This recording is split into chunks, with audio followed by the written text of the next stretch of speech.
ये है micro economics 11th standard का लेक्चर एंड हम लोगों ने फर्स्ट लेक्चर में बात की कि मार्केट इक्विलिब्रियम क्या है, परफेक्ट कंपटीशन में ये इक्विलिब्रियम किस तरीके का दिखता है। हाँ या ना। एक क्वेश्चन पे हमने लेक्चर को एंड किया था कि जो हम मार्केट चैप्टर में परफेक्ट कंपटीशन का डिमांड कर्व पढ़कर आए वो कुछ इस तरीके से था। गिवन प्राइजेस पे जो क्वांटिटी डिमांडेड थी वो चेंज कर रही थी, लेकिन प्राइस में कोई भी चेंज नहीं था, क्योंकि परफेक्ट कंपटीशन में अगर थोड़ा भी प्राइस में चेंज करेंगे तो सारे का सारा डिमांड ही मूव कर जाएगा। इलास्टिसिटी थी वो इन्फिनिटी थी, यानी कि डिमांड बहुत हाईली रिस्पॉन्सिव था। बट नाउ जब हम परफेक्ट कंपटीशन की इक्विलिब्रियम की बात कर रहे हैं, परफेक्ट कंपटीशन के मार्केट इक्विलिब्रियम की बात कर रहे हैं, तब हम क्या कर रहे हैं, हमारे डिमांड कर्व को horizontal line parallel to X axis ना बना के डाउनवर्ड स्लोपिंग कर्व बना रहे। क्यों भाई, ऐसा क्यों कर रहे हैं हम? सोचो क्या रीजन ढूंढ के लाए हो, बताओ। देखो फर्क क्या था, बहुत छोटा सा। पिछले चैप्टर में जो कर्व हमने ड्रॉ किया वो परफेक्ट कंपटीशन का कर्व था, demand curve of perfect competition. अब जो डिमांड कर्व हमने ड्रॉ किया है वो परफेक्ट कंपटीशन मार्केट का डिमांड कर्व है। यानी कि जो परफेक्ट कंपटीशन की फर्म है सबको साथ जोड़कर जब हमने परफेक्ट कंपटीशन मार्केट बना दिया है तब हमारा डिमांड कर्व ऐसा बिहेवियर शो करेगा। ये अलग क्यों है? क्योंकि यहां पर हम सिर्फ परफेक्ट कंपटीशन फर्म की बात कर रहे थे कि परफेक्ट कंपटीशन में क्या बिहेवियर निकल के आता है। लोग बहुत ज्यादा हाईली रिस्पॉन्सिव होते हैं प्राइजेस को, लेकिन जब हम ओवरऑल डिमांड की बात करेंगे इन मार्केट तब हमारा डिमांड कर्व कुछ इस तरीके से बनेगा। बोलो बात समझ में आ गई? सवाल का जवाब मिल गया। नाउ अब हम बात करेंगे दो सिचुएशंस की कि अगर आपका जो डिमांड सप्लाई का फोर्सेस है परफेक्ट कंपटीशन का वो इक्विलिब्रियम में ना हो तो वो कैसा हो सकता है। इक्विलिब्रियम ऐसा पॉइंट है जहां पे हमने क्या बात की कि जो हमारी डिमांड एंड सप्लाई की फोर्सेस है वो बैलेंस आउट हो जाएंगी।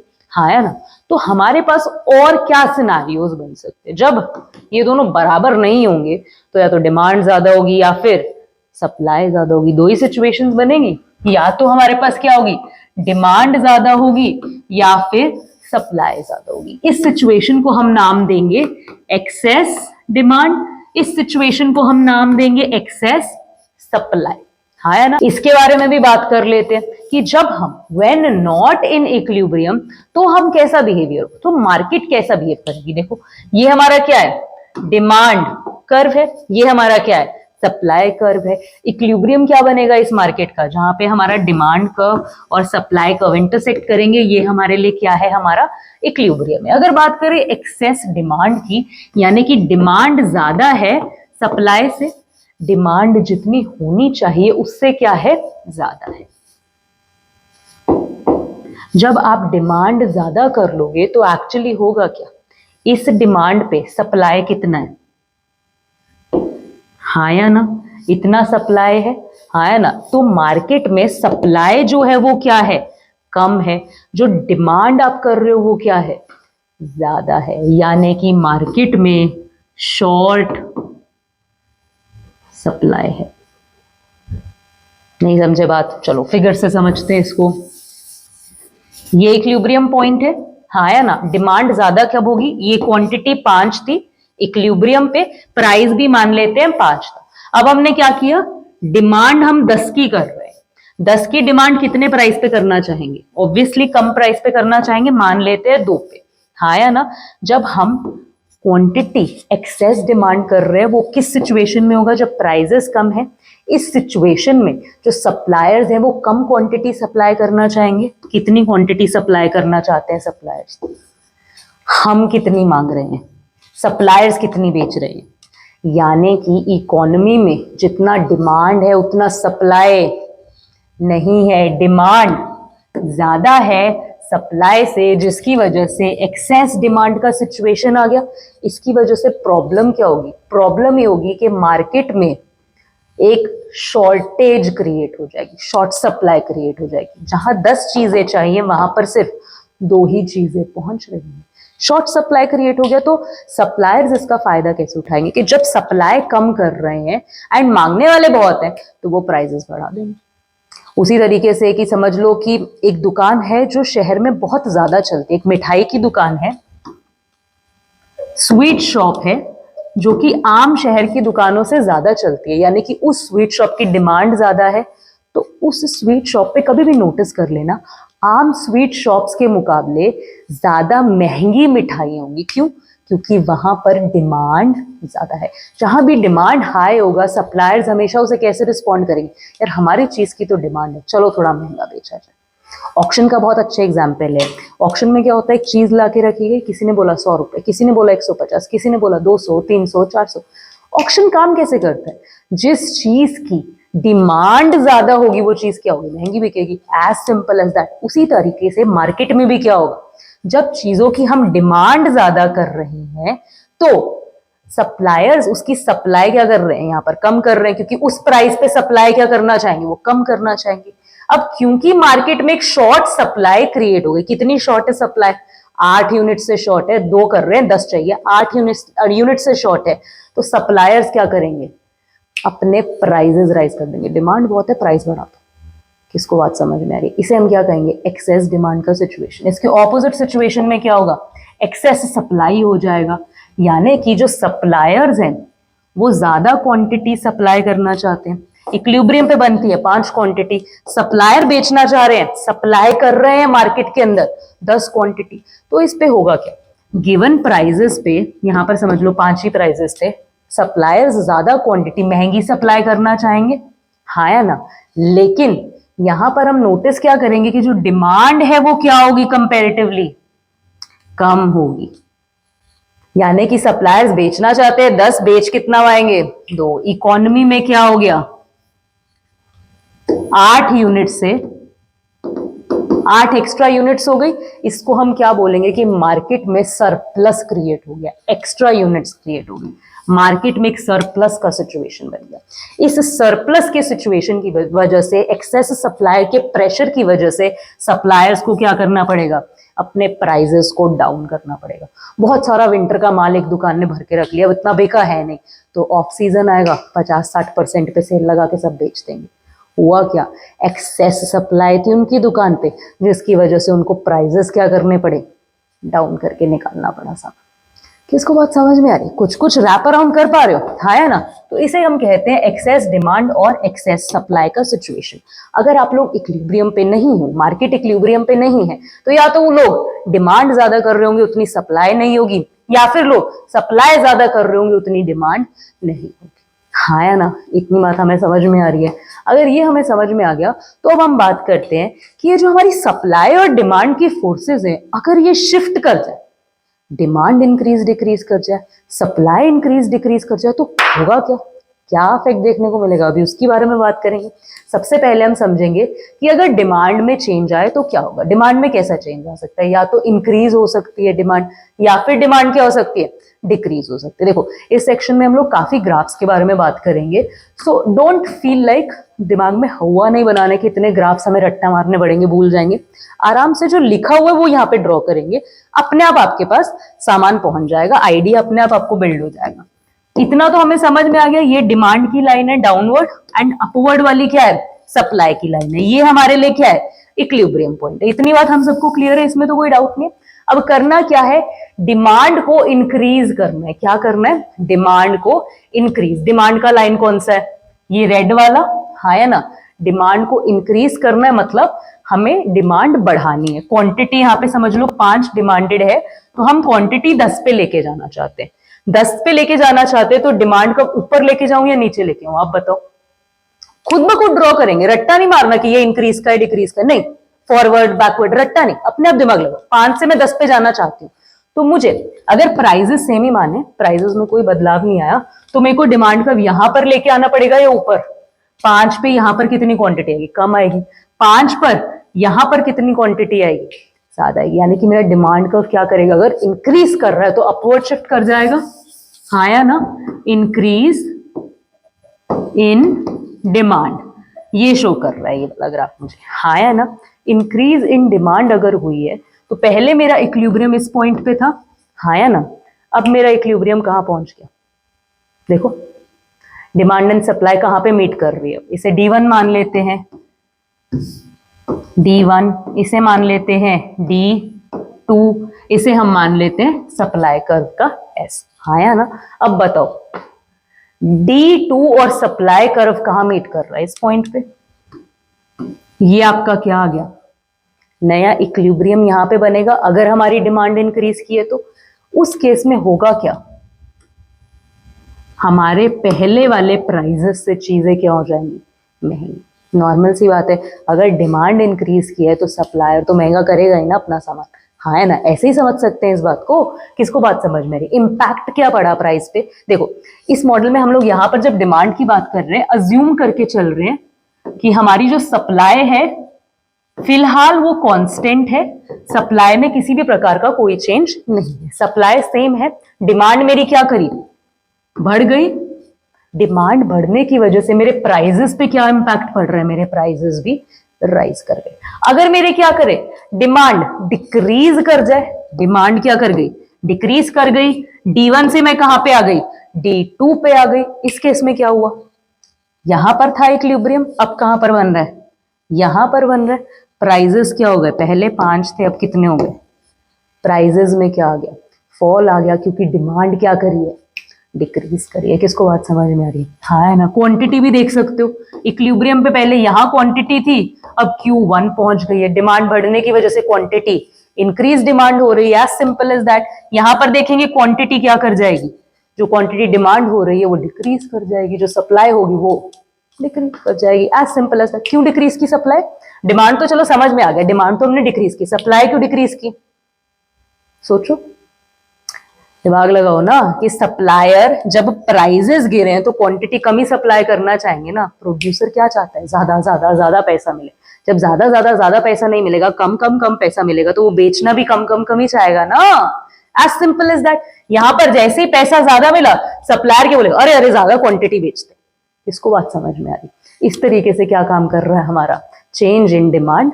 काम कर रहा है इन नॉर्मल केसेस, जब हमारे सप्लाई में कोई भी चेंज नहीं है, सप्लाई अपना नॉर्मल बिहेवियर दिखाए। लेकिन व्हाट इफ सप्लाई कुछ एक्स्ट्रॉर्डिनरी बिहेवियर दिखाए? व्हाट इफ डिमांड हमारी जब चेंज करेगी लेकिन सप्लाई का कुछ एक्सेप्शनल केस हो? वो क्या हो सकता है? देखो, अभी समझने की कोशिश करते हैं। अगर हमारी सप्लाई इलास्टिक हो या इन इलास्टिक हो तो क्या होगा? देखो, यहां पर अब हमें सप्लाई का टॉपिक क्लियर होना चाहिए। जो हम सप्लाई का थ्योरी ऑफ सप्लाई पढ़कर आए हैं, elastic supply, elastic demand, in elastic supply, in elastic demand, ये चीज अपने को देखो यहाँ पे पता होनी जरूरी हो जाएंगी, ठीक है? क्योंकि लेक्चर उसी फ्लो में जाएगा।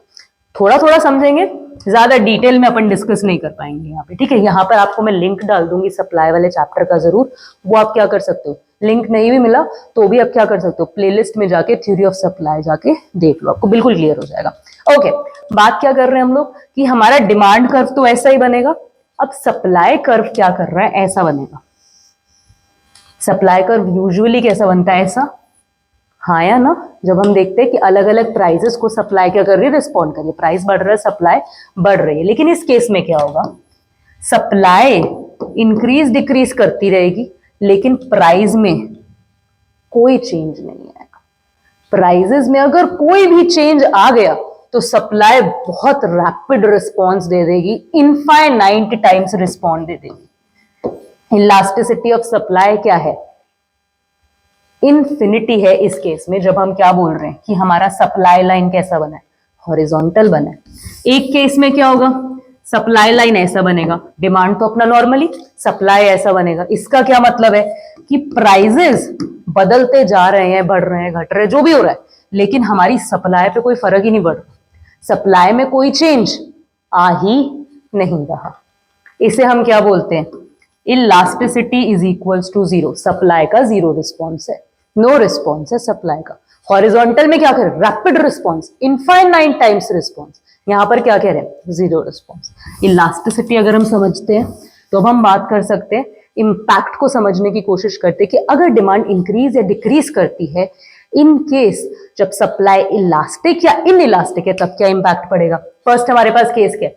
जब सप्लाई परफेक्टली इलास्टिक है तो होगा क्या, इंक्रीज देखेंगे एंड डिक्रीज देखेंगे। फर्स्ट केस में क्या है, सप्लाई की इलास्टिसिटी इंफिनिटी है, सप्लाई की इलास्टिसिटी इंफिनिटी है, हाँ या ना।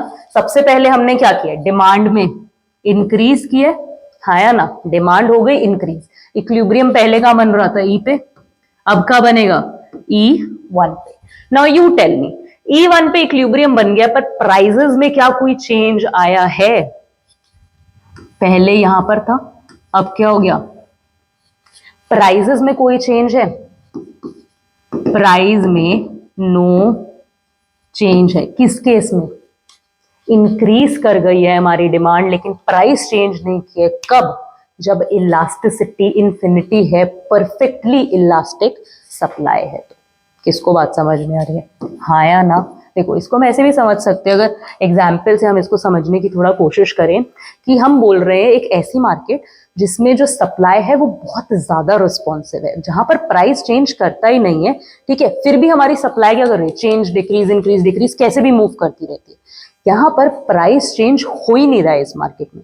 उस मार्केट में जाकर अगर आप डिमांड बढ़ा भी देते हो तो सप्लाई क्या करेगी, आपकी डिमांड को रिस्पॉन्ड कर देगी, लेकिन प्राइस में कोई चेंज आए ऐसा जरूरी नहीं होगा। क्योंकि देखो, सप्लाई का ये ग्राफ क्या ही क्या रहा है यहाँ पर, जब हम ऐसा ग्राफ बना रहे हैं सप्लाई का, तो ये क्या बोल रहा है कि सप्लाई रिस्पॉन्ड कर रही है, as in supply increase decrease कर रही है, पर वो प्राइस को रिस्पॉन्ड नहीं कर रही। प्राइस को कोई रिस्पॉन्स नहीं मिल रहा है, सिर्फ क्या हो रहा है, अपने में वो मूव करती जा रही है। अगर लेकिन मैं प्राइस को चेंज करने की यहाँ पे कोशिश करूंगी तो इनफाइनाइट टाइम्स रिस्पॉन्स आएगा, सप्लाई पता नहीं कैसे बदल जाएगी, हो सकता है बिल्कुल ही खत्म हो जाए। किसको बात समझ आ रही है? बड़ी तो इतनी बढ़ेगी कि हम उसका हिसाब ही नहीं लगा सकते। ऐसा मार्केट की बात कर रहे हैं। तो ऐसे मार्केट में अगर आप डिमांड बढ़ा भी देते हो तो सप्लाई उसको रिस्पॉन्ड कर देगी। आपने डिमांड बढ़ाया, क्वांटिटी पहले 5 मिलती थी, अब 10 मिलने लग गई, लेकिन प्राइस में कोई भी चेंज नहीं आएगा। समझ में आई बात? यहां पर क्या हुआ, हमारी डिमांड डिक्रीज कर गई, इक्विलिब्रियम पहले यहां पर था, अब इक्विलिब्रियम यहां पर बना। इसको भी मार्केट क्या करेगी, रिस्पॉन्ड कर देगी। सप्लायर्स क्वांटिटी सप्लाइड क्या कर देंगे, कम करने लग जाएंगे। लेकिन अगर बात करें कि उसका प्राइस पे कोई इंपैक्ट पड़ेगा, प्राइस पे अगेन कुछ भी इंपैक्ट नहीं पड़ेगा। अगर हम बात करें एक ऐसी मार्केट की जहां पर सप्लाई परफेक्टली इन इलास्टिक है, सप्लाई जीरो रिस्पॉन्स करती है, प्राइस कितना भी बदले जाए, सप्लाई कहती है बदले जा, मैंने रिस्पॉन्ड नहीं करना तेरे को, मैं तो उतनी रहूंगी जितनी हूं। उस केस में क्या होगा, यहां पर हमारा डिमांड कर्व था, हाँ या ना, इतना प्राइस इतनी क्वांटिटी, नया डिमांड कर्व, डिमांड इंक्रीज करी, हाँ या ना। तो अब कहां बनेगा इक्विलिब्रियम, जहां पर सप्लाई और डिमांड कर्व इंटरसेक्ट कर रहे हैं, E1 पहले यहां पर था।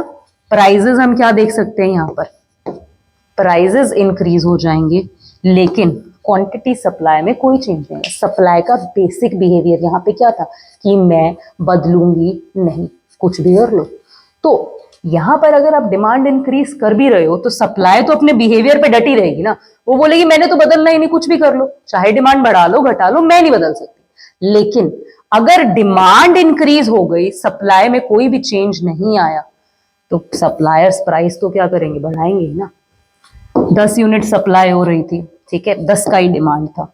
अब आपने क्या किया, जो डिमांड थी वो 10 की जगह 20 कर दी, लेकिन सप्लायर बोल रहे भाई हम नहीं बदलेंगे, हम तो कितना करेंगे, 10 ही करेंगे। तो इस 20 की डिमांड को बैक टू 10 लाने के लिए सप्लायर्स क्या करेंगे, प्राइजेस महंगे कर देंगे। कहेंगे कि यार जो चीज 10 रुपए की बिक रही थी, अब एक काम करो उसे 100 की कर दो, आधे लोग तो भाग जाएंगे। किसको बात समझ में आ रही है, हाँ है ना। End of the day market चाहेगा क्या कि अपने इक्विलिब्रियम तक वो पहुंचता रहे। इसीलिए जब डिमांड इंक्रीज हुई तो प्राइजेस क्या हो गए, राइज हो गए, क्योंकि सप्लाई क्या थी, परफेक्टली इन इलास्टिक, हाँ है ना। अगर इधर बात करें, इधर क्या हो रहा है, हमारी डिमांड डिक्रीज कर रही है, पहले इक्विलिब्रियम यहां पर था, अब इक्विलिब्रियम यहां पर बन गया, प्राइजेस क्या कर जाएंगे, पहले प्राइस यहां पर था, अब प्राइजेस रिड्यूस हो गए, सप्लाई में अगेन कोई चेंज नहीं है, क्योंकि सप्लाई क्या है, परफेक्टली इन इलास्टिक है। एज सिंपल एज दैट, हाँ या ना। आगे बात करते हैं कि यार अगर डिमांड का समझ आ गया change, what if supply change कर दे, फिर क्या इंपैक्ट देखने को मिलेगा। तो दो केसेस हो सकते हैं, तो सप्लाई बढ़ जाएगी या फिर सप्लाई घट जाएगी। अभी स्टडी करते हैं इसको। ये हमारा क्या है, सप्लाई कर्व है ऊपर वाला, रेड वाला क्या है, डिमांड कर्व है। हाँ या ना, इसे बोल देते हैं D1, इसे बोल देते हैं S। अब हमारा सप्लाई कर्व क्या कर रहा है, यहाँ पे शिफ्ट कर रहा है S1 पे। बताओ ये इंक्रीज किया है डिक्रीज किया है, कैसे बताओगे, सेम प्राइस पे देखो। अब क्वांटिटी ज्यादा आ रही है कम आ रही है, ज्यादा आ रही है। हाँ या ना, यानी कि सप्लाई क्या की है, इंक्रीज की है। हाँ या ना, इतनी बात हमने यहां से फिगर आउट कर। पहले इक्विलिब्रियम कहां बन रहा था, यहां पर। अब इक्विलिब्रियम कहां बनेगा, यहां पर E1 कह देते। पहले प्राइजेस कितने थे, क्वांटिटी कितनी थी, अब प्राइजेस कितने हो गए, क्वांटिटी कितनी हो गई। देखो क्वांटिटी सप्लाइड आपने इंक्रीज किया, इंपैक्ट क्या पड़ा, मार्केट में सप्लाई बढ़ गई, डिमांड तो उतनी नहीं थी ना, सप्लाई क्या हो गई, इंक्रीज कर गई, रिजल्टेंटली प्राइस क्या कर जाएगा, फॉल कर जाएगा। Simple as that. देखो रट्टा मत मारो, एग्जाम्पल पे लगा लो ना, कि किसी दुकान पे क्या था, उतने कस्टमर्स आते नहीं थे जितना उसने मिठाइयां बना के रखी, तो वो मिठाइयां सस्ती करके बेचेगा ना, कि ज्यादा ज्यादा जल्दी जल्दी बिक जाए, खराब ना हो जाए मिठाइयां मेरी, सोचेगा कि नहीं सोचेगा सप्लायर। तो सप्लायर ने जब अपना सप्लाई बढ़ाया तो वो प्राइजेस पे क्या इंपैक्ट डालेगा, प्राइजेस रिड्यूस हो जाएंगे, क्योंकि डिमांड कंपैरेटिवली मार्केट में उतना नहीं था, डिमांड इक्विलिब्रियम पे क्या था, कम था। हाँ या ना, चलो आगे बात करते हैं। क्या होगा अगर हमारी सप्लाई डिक्रीज कर जाए, पहले सप्लाई पे कितना क्वांटिटी आ रहा था, इतना, अब कितना आएगा, कम क्वांटिटी सप्लाई कर रहे।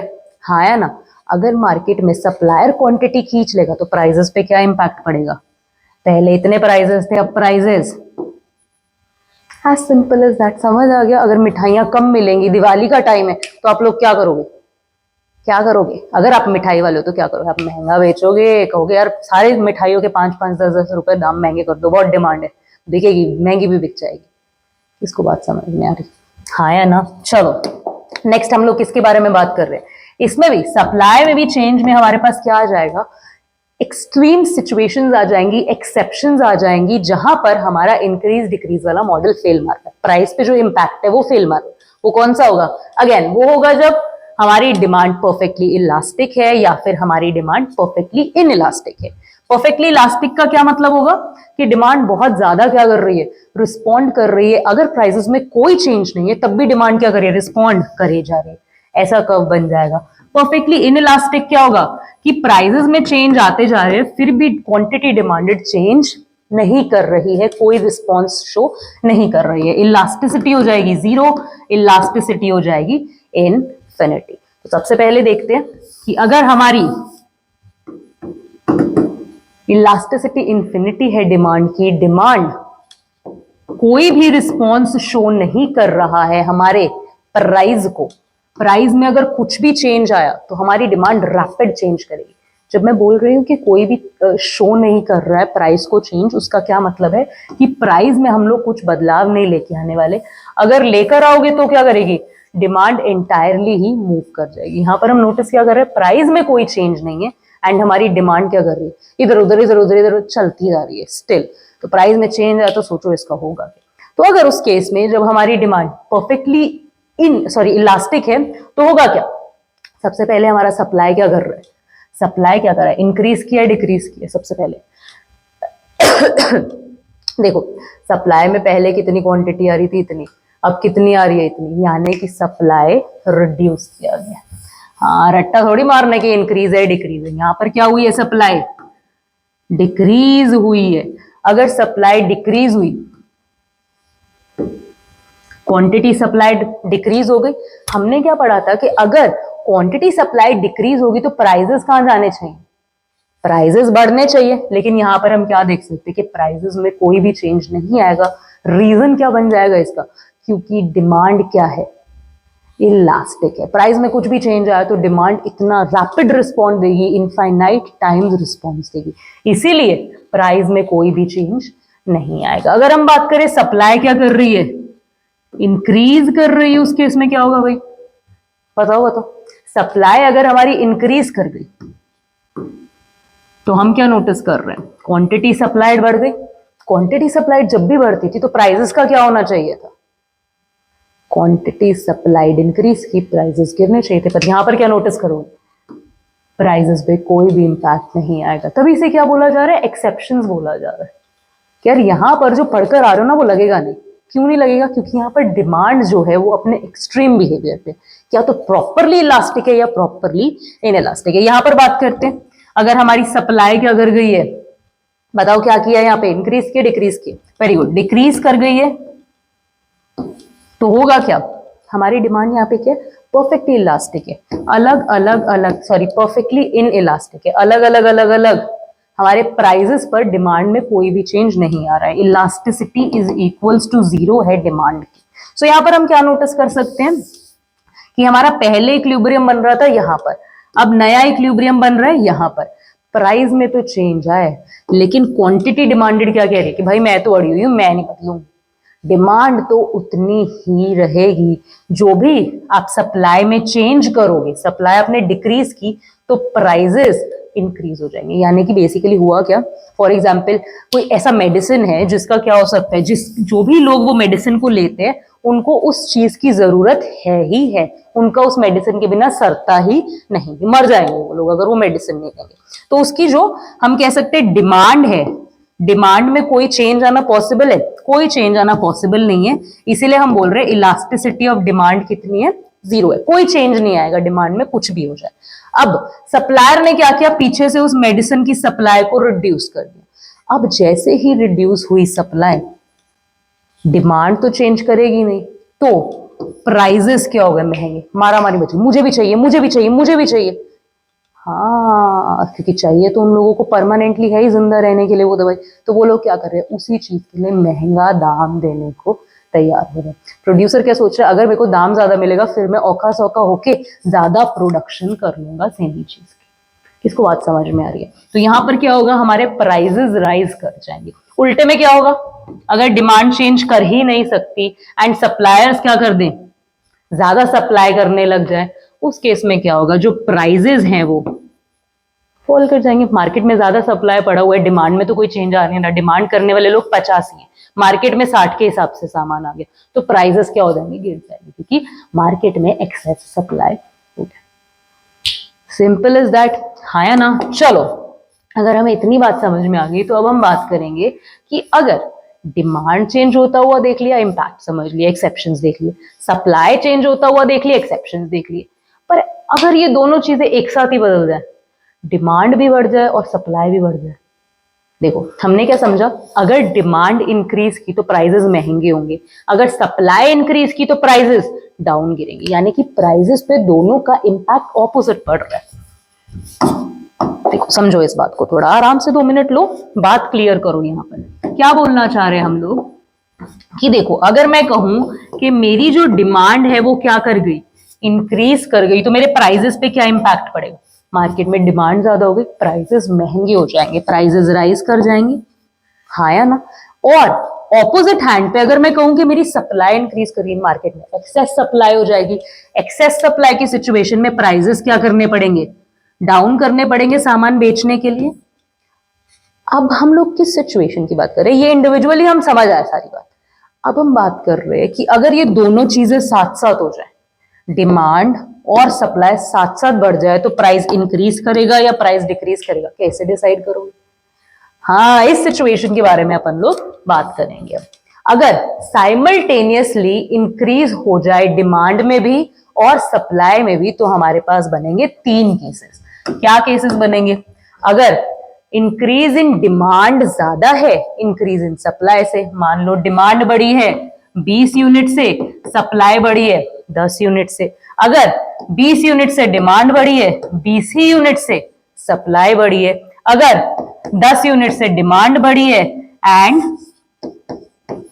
20 यूनिट से सप्लाई बढ़ गई, ये आपके पास क्या बनेंगे, 3 केसेस बने डिमांड एंड सप्लाई के इंक्रीज करने के। क्या होगा, देखो रिजल्ट पे मत पहुंचो, ग्राफ पे पहुंचो, ग्राफ बताएगा आपको क्या करना है। देखो हम लोग कहां खड़े थे, यहां पर खड़े थे, हाँ या ना। हमारा सप्लाई कर्व क्या कर गया, इंक्रीज कर गया, डिमांड कर्व भी क्या कर गया, इंक्रीज कर गया। नोटिस क्या कर सकते हो, सप्लाई कंपैरेटिवली थोड़ा कम इंक्रीज किया है, डिमांड कंपैरेटिवली ज्यादा इंक्रीज किया, हाँ है ना।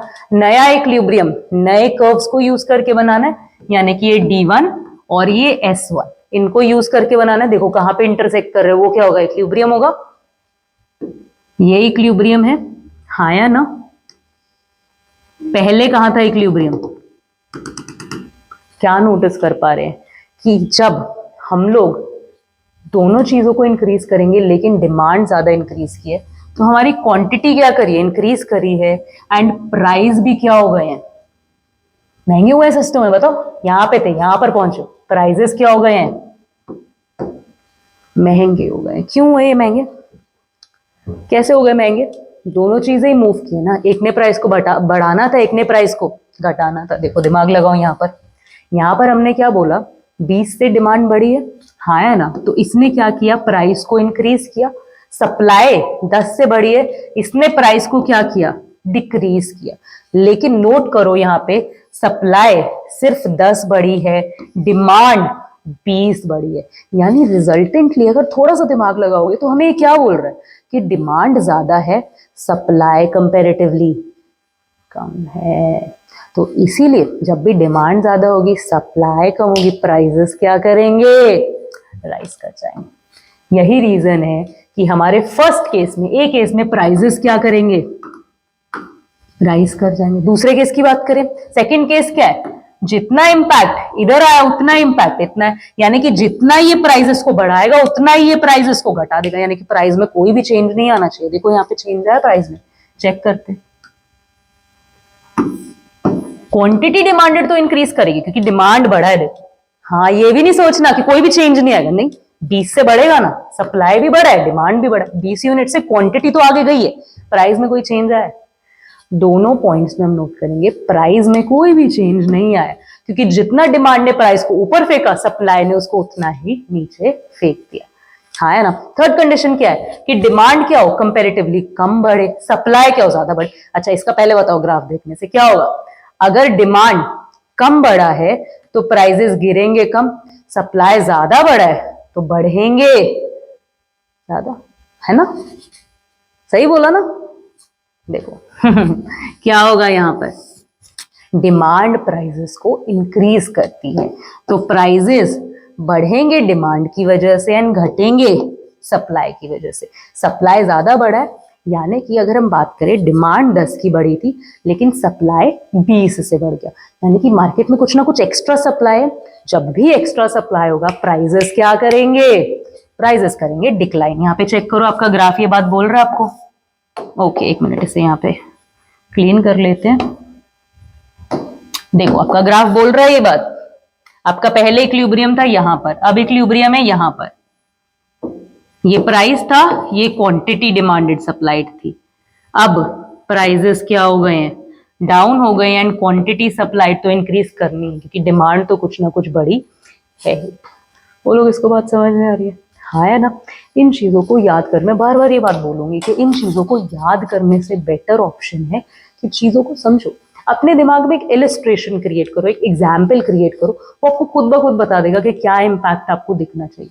ग्राफ को देखो कि अगर मैं क्या कर रहा हूँ, यहाँ पर मैं इंक्रीज करना चाहता हूँ, इसमें मैंने ज्यादा बढ़ाया, इसमें मैंने कंपेरेटिवली कम बढ़ाया, यानी कि डिमांड की वजह से प्राइसेस बढ़ने वाले थे वो कम बढ़ेंगे, लेकिन सप्लाई की वजह से जो घटने वाले थे वो ज्यादा घटेंगे। तो नेट इफेक्ट क्या पड़ेगा, रिजल्टेंटली मैं नोट कर पाऊंगी कि प्राइसेस क्या हो रहे हैं, मेरे डिक्लाइन कर रहे हैं, हाँ या ना, हाँ या ना। अच्छा ये तो हमने बात की इंक्रीज इंक्रीज इंक्रीज के दोनों बढ़ रहे, व्हाट इफ दोनों चीजें डिक्रीज कर जाए, तब क्या होगा।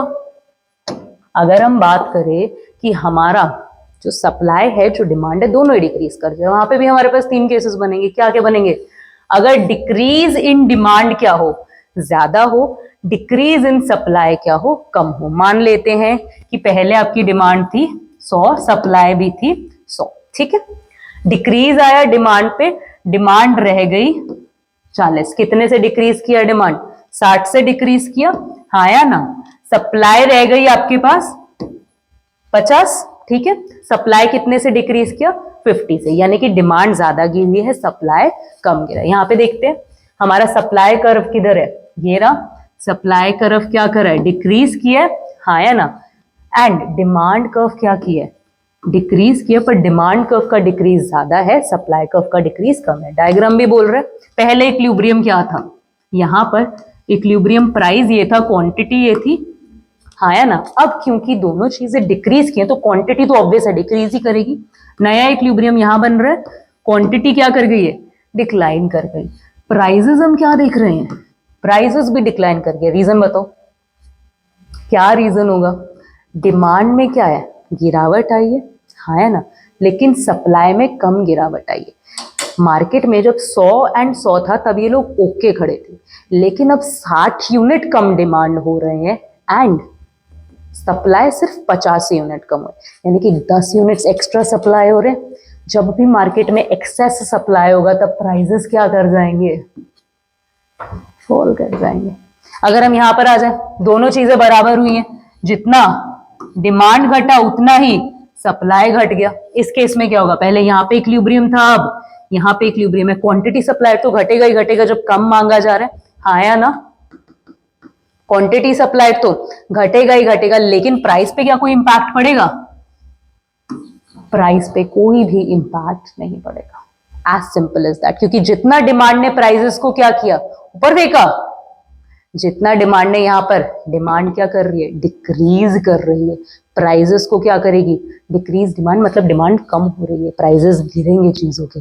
जितना डिमांड ने प्राइसेस को नीचे फेंका उतना ही सप्लाई ने क्या कर दिया, ऊपर फेंक लिया। इसे चेंज करेंगे, यहां पर ये गलत लिखे हुए हैं, decrease in supply, decrease in supply and decrease in supply. किसको बात समझ में आ रही है, हाँ है ना। लास्ट पॉइंटर क्या है कि डिक्रीज इन डिमांड क्या हो, ज्यादा हो, डिक्रीज इन डिमांड क्या हो, कम हो, सॉरी। मान लो डिमांड 60 पे खड़ी है, 40 पॉइंट से गिरी है, एंड सप्लाई कितने पॉइंट से गिरी है, हमने ऑपोजिट पढ़ लिया मेरे हिसाब से, डिक्रीज इन, अरे नहीं नहीं ठीक है ठीक है, देखो मैं बताती हूँ, कंफ्यूज नहीं होना। यहाँ पे कंफ्यूजन क्या हो गया अपने को, मैंने ये रिजल्टेंट फिगर्स लिख दी, इसकी जगह आप क्या लिखोगे, गिरा कितने से, 60 से गिरा था ये 50 से गिरा था, ये यहाँ पर 50 से गिरे थे। यहाँ पर हमारा डिमांड, जब हमें कह रही 40 गिरा है तो 60 पहुंचा है वो नहीं लिखना यहाँ पर हमें क्या लिखना है कि 40 से डिमांड गिरा एंड 50 से हमारा क्या गिर गया, सप्लाई गिर गया। किसको बात समझ में आ गई, यानी कि जो गिरने वाला अमाउंट है वो लिखना था यहाँ पे, ठीक है, कोई दिक्कत नहीं, इतना अपन क्या कर लेंगे यहाँ पे, करेक्ट कर लेंगे। डिक्रीज इन डिमांड क्या है, कम है, डिक्रीज इन सप्लाई क्या है, ज्यादा है। होगा क्या, सप्लाई ज्यादा है, डिक्रीज की है, डिमांड अभी क्या है, कंपैरेटिवली कम डिक्रीज की, यानी कि मार्केट में कुछ ना कुछ एक्सेस डिमांड है। जब भी मार्केट में एक्सेस डिमांड होगा प्राइसेस क्या करने चाहिए, राइस। देखो ग्राफ बोल रहा है ये बात, ये पुराना इक्विलिब्रियम था, P1 and Q1, Q2 quantity क्या करेगी, डिक्लाइन करेगी, क्योंकि डिक्रीज लिखा हुआ है।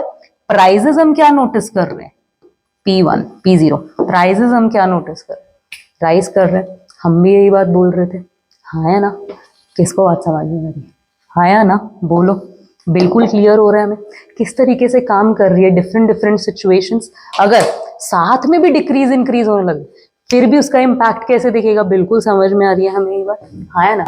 अगर हमें ये बात समझ में आ रही है तो इस लेक्चर को कंक्लूड करेंगे। आई नो थोड़ा सा लेक्चर लेंदी हो गया, पर इस टॉपिक को अगले के लिए छोड़ेंगे नहीं, वरना कंफ्यूज हो जाओगे। अभी तो सारा कुछ साथ साथ में पढ़ रहे हो ना, समझ आ जाएगा क्या बोलना चाह रहे हैं, कि एक्चुअली में ये जो चीजें कर रहे हो ये यूज कहाँ होती है, एक्सेस डिमांड, ये एक्सेस सप्लाई, ये सारा इतना मत्था मार लिया, इसके प्रैक्टिकल एप्लीकेशंस क्या, कुछ सिंपल एप्लीकेशन टूल्स के बारे में आज हम बात करने वाले हैं। डिमांड एंड सप्लाई कर्व के कहाँ यूज हो रहे हैं एक्चुअली कर्व। सबसे पहले हम लोग बात करेंगे प्राइस सीलिंग के बारे में। प्राइस सीलिंग के बारे में, सीलिंग क्या होता है, छत होती है, छत को क्या बोला जाता है, सीलिंग बोला जाता है। यानी कि आपने क्या किया है, ये आपका कमरा है, ये इसकी क्या है, छत है, ये इसकी क्या है, मैक्सिमम हाइट है, मैक्सिमम हाइट है। यानी कि आप चीजों का जब मैक्सिमम रेट फिक्स कर देते हो, यानी कि आप सेलर को बोल सकते हो कि इससे महंगा सामान नहीं बेचोगे। अगर प्राइस सीलिंग कर दी गई ₹10 पर, तो सेलर उससे ज्यादा पैसे बायर से मांग नहीं सकता। देखो क्या लिखा हुआ है, maximum price as seller, a seller can ask for a commodity. हद प्राइस इतना ही मांग सकते हो जी। This is done so poor people can afford basic necessity. Now the thing is, सवाल ये उठना चाहिए था कि हमें पता है कि मार्केट फोर्सेस अपने हिसाब से काम करती है, तो ये प्राइस सीलिंग की जरूरत क्यों पड़ रही है, ये प्राइजेस को फिक्स करने की जरूरत क्यों पड़ती है? जरूरत इसलिए पड़ती है क्योंकि कई बार जो इक्विलिब्रियम प्राइस होता है, से रुपीज 100 पे हमारी डिमांड एंड सप्लाई की फोर्सेस क्या है, इक्विलिब्रियम पे है। ये 100 रुपए बेसिक नेसेसिटी गुड्स के लिए लोग अफोर्ड नहीं कर पाते हैं, तो वो गवर्नमेंट का काम होता है कि वो क्या करे, उन गुड्स को लोगों के लिए सस्ता करे। तो वो क्या बोल देते कि भाई 100 की नहीं बेचोगे, 50 की ही बेचोगे। अब होता क्या है, प्राइजेस रिड्यूस हो गए, हाँ या ना? ये किया क्यों जाता है? ताकि poor people basic necessities afford कर सके। करता कौन है? गवर्नमेंट करती है, लोअर प्राइजेस को सेट करके इक्विलिब्रियम पे। इसे हम क्या बोल रहे हैं? Price ceiling. Demand and supply को कैसे यूज किया गया? हमने बात की प्रैक्टिकल एप्लीकेशन की, कैसे डिमांड एंड सप्लाई से हम इक्विलिब्रियम पे पहुंचे, लेकिन हमें पता लगा कि इक्विलिब्रियम पे बहुत लोग चीजों को अफोर्ड नहीं कर पाएंगे, तो हमने उसको क्या किया, प्राइजेस को कंपैरेटिवली लोअर सेट कर दिया सप्लायर्स के लिए। किसको बात समझ में आ रही? ताकि जो डिमांड है वो ज्यादा फुलफिल हो सके। एज सिंपल एज दैट, हाँ या ना? इसका ऑपोजिट काम क्या होगा? प्राइस फ्लोर सेट किया जाएगा। सीलिंग होती थी छत, फ्लोर क्या होता है? जमीन, हाँ या ना? बेस, यानी कि एक मिनिमम प्राइस सेट कर दिया जाएगा कि लोअर एक प्राइस सेट कर दिया जाएगा कि इतना तो प्राइस आपको देना ही पड़ेगा सेलर को चीजों के लिए। Minimum price fixed by the government that is received for his produce. एक प्रोड्यूसर के लिए प्राइस फिक्स किया जाता है कि इस प्रोड्यूसर का सामान कोई 100 रुपए से सस्ता नहीं खरीदेगा। हाँ, ये किया जाता है। क्यों किया जाता है? अक्सर ये चीजें एग्रीकल्चर सेक्टर में की जाती है। मान लो कोई प्रोड्यूस है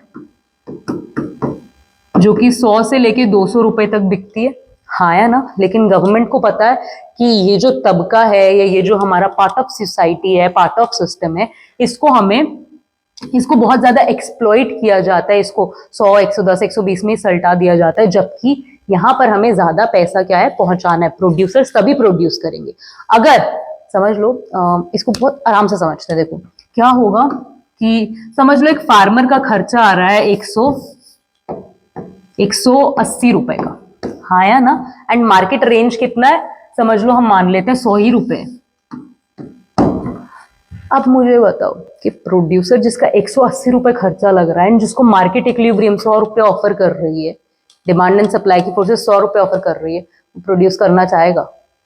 वो क्या बोलेगा कि इस प्रोडक्शन में तो अपने को नुकसान हो रहा है, ये करने का तो अपने को फायदा ही नहीं है, तो वो अपना प्रोडक्शन क्या करने का, डिक्लाइन करने की कोशिश करेगा। क्योंकि हमें पता है अगर सप्लाई क्या कर जाए, डिक्लाइन कर जाए, तो ज्यादा प्राइसेस मिलेंगे, हाँ या ना? किसको बात समझ में? अगर सप्लाई क्या कर जाए, डिक्लाइन कर जाए, तो पहले से हायर प्राइसेस मिलेंगे क्योंकि शॉर्ट सप्लाई हो जाएगा। पर ऐसा ना हो, शॉर्ट सप्लाई इकोनॉमी के अंदर ना हो, क्रॉप्स एक्सेट्रा का। गवर्नमेंट क्या बोलती है, 200 रुपए को एक मिनिमम प्राइस के रूप में सेट कर देते कि इनका प्रोड्यूस 200 रुपए में तो खरीदा ही जाएगा। महंगा करेगा ही बेच सकते, कोई दिक्कत नहीं है, लेकिन 200 रुपए से कोई भी कम इनका प्रोड्यूस खरीदेगा नहीं। अगर फार्मर्स का प्रोड्यूस मार्केट में 200 रुपए में नहीं बिकता, तो वो गवर्नमेंट को जाके क्या कर सकते हैं, 200 रुपए में बेच सकते हैं उन गुड्स के लिए जिनका प्राइस फ्लोर क्रिएट किया गया। देखो क्या बोला है, ये किया जाता है इनकम को रेगुलेट करने की फार्मर्स की, से लेबर मार्केट में भी किया जाता है। Daily wages, minimum wages set करके कि इससे कम कोई दिहाड़ी नहीं देगा इन्हें, ताकि एक्सप्लॉयटेशन कम हो सके। बेसिकली ये जो चीजें हो रही है ना, देखो डिमांड एंड सप्लाई की फोर्सेस अगर कंप्लीटली मार्केट पे छोड़ दी जाएंगी, तो वो एक एक्सप्लॉयटेटिव बिहेवियर क्रिएट कर सकते हैं कंज्यूमर के लिए भी एंड सप्लायर के लिए भी। नुकसान हो सकता है किसी ना किसी पॉइंट पे दोनों पार्टीज का। इसीलिए गवर्नमेंट एक थर्ड पार्टी बनके उसमें इंटरफेयर करती है, ताकि वो एक्सप्लॉयटेशन होने से दोनों पार्टीज का रोक सके। एक कंज्यूमर को बचाया जाता है प्राइस सीलिंग लगा के, एक प्रोड्यूसर को बचाया जाता है प्राइस फ्लोर लगा के। The wholesaler does not abide. अगर होलसेलर नहीं खरीदेगा प्राइस फ्लोर पे, बोलेगा मैं तो नहीं दूंगा 200 रुपए, तो वो क्या कर सकते हैं, अपने प्रोड्यूस को जाके गवर्नमेंट के पास बेच सकते हैं। अक्सर गवर्नमेंट इन स्टॉक्स को खरीद के क्या करती है, प्रोड्यूस को खरीद के क्या करती है, बफर स्टॉक मेंटेन करती है। बफर स्टॉक क्या होता है अगर इसके बारे में बात करें? बफर स्टॉक बेसिकली अनाज, चावल, इस तरीके की 4-5 आइटम्स गवर्नमेंट क्या करती है, खरीद के बल्क बल्क में इसको स्टोर करके रखते हैं कि देश में कभी फेमाइन आ जाए, यानी कि भुखमरी आ जाए, कोई बाढ़ आ जाए, कुछ कुछ इस तरीके की दिक्कतें आ जाए कि हमारा जो फूड सप्लाई है वो शॉर्ट पड़ जाए, तो उस टाइम आप इस बफर स्टॉक्स को गवर्नमेंट यूज करके लोगों को खाना खिलाने में हेल्प करते। किसको बात समझ में आ रही है? ये हमारे पास क्या है, बेसिकली दो प्रैक्टिकल एप्लीकेशंस हैं डिमांड एंड सप्लाई कर्व की। इसको यूज करती है गवर्नमेंट, इंटरवेन करती है, इंटरफेयर करती है, एंड पार्टीज जो भी इन्वॉल्व है बाइंग एंड सेलिंग में, उनको एक्सप्लॉइट होने से बचाती है बाय द मार्केट फोर्सेस। इतनी बात हमें समझ में आ रही है। कुल मिला के यही था हमारा चैप्टर, जिसमें हमने बात की कि परफेक्ट कंपटीशन का जो मार्केट है उसमें इक्विलिब्रियम कैसा दिखता है। देन हमने उसको समझा कि कैसे जो इक्विलिब्रियम है वो शिफ्ट कर सकता है increase and decrease in demand and supply forces में होने से। एक्सेप्शंस की बात की, दोनों साइमल्टेनियसली अगर मूव करें उसकी बात की, लास्ट में हमने कुछ प्रैक्टिकल एप्लीकेशंस देखी। इस चैप्टर में कोई भी डाउट है, कोई भी क्वेरी है, get in touch with us, we'll clear it out। मिलते हैं नेक्स्ट लेक्चर में, तब तक के लिए have a good day guys.